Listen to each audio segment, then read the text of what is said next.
Hi all, welcome back to my channel. Friday morning vlog ಇದು. So morning ಬ್ರೇಕ್ಫಾಸ್ಟ್ಗೆ millets ಗಂಜಿ ಮಾಡೋಣ ಅಂತ ರೆಡಿ ಮಾಡ್ಕೊಂಡಿದ್ದಾಯಿತು. ಗಂಜಿ ರೆಡಿ ಆಗ್ತಿದ್ದಾಗೆ ಬೇಗ ಬೇಗ ರೆಡಿಯಾಗಿ ಪೂಜೆಗೆ ರೆಡಿ ಮಾಡ್ಕೊಳ್ಳೋಣ ಅಂತ ಕಲರ್ಫುಲ್ ಆಗಿರೋ ಫ್ಲವರ್ಸ್ ತೊಗೊಂಬಂದೆ. ಸೊ ಡೇರೆ ಹೂವು ನೋಡಿ ತುಂಬ ದಿನ ಆಗಿತ್ತು ಇದೆ, ಬಟ್ ನಾವು ತೊಗೊಂಡು ಬಂದು ತುಂಬ ದಿನ ಆಗಿತ್ತು. ಚಿಕ್ಕ ವಯಸ್ಸಲ್ಲಿ ಅಮ್ಮ ದೇವ್ರ ಪೂಜೆ ಮಾಡೋಕ್ಕೆ ತುಂಬ ಯೂಸ್ ಮಾಡ್ತಿದ್ದಿದ್ದು ನೆನಪು. ಅದಾದಮೇಲೆ ಮನೆ ಮುಂದೆ ನೀಟಾಗಿ ಕ್ಲೀನ್ ಮಾಡಿಕೊಂಡು ಚಿಕ್ಕದಾಗಿ ಒಂದು ರಂಗೋಲೆ ಹಾಕ್ಕೊಂಡು ರೆಡಿ ಮಾಡಿಕೊಂಡೆ.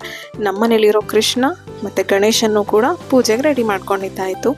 ನೆಕ್ಸ್ಟ್ ದೇವ್ರ ಮನೆಯೂ ಎಲ್ಲ ನೀಟಾಗಿ ಕ್ಲೀನ್ ಮಾಡಿಕೊಂಡು ಎಲ್ಲ ಫೋಟೋಗೂ ಹೂ ಮೂಡಿಸಿ ಪೂಜೆಗೂ ಸಿದ್ಧತೆ ಆಯಿತು.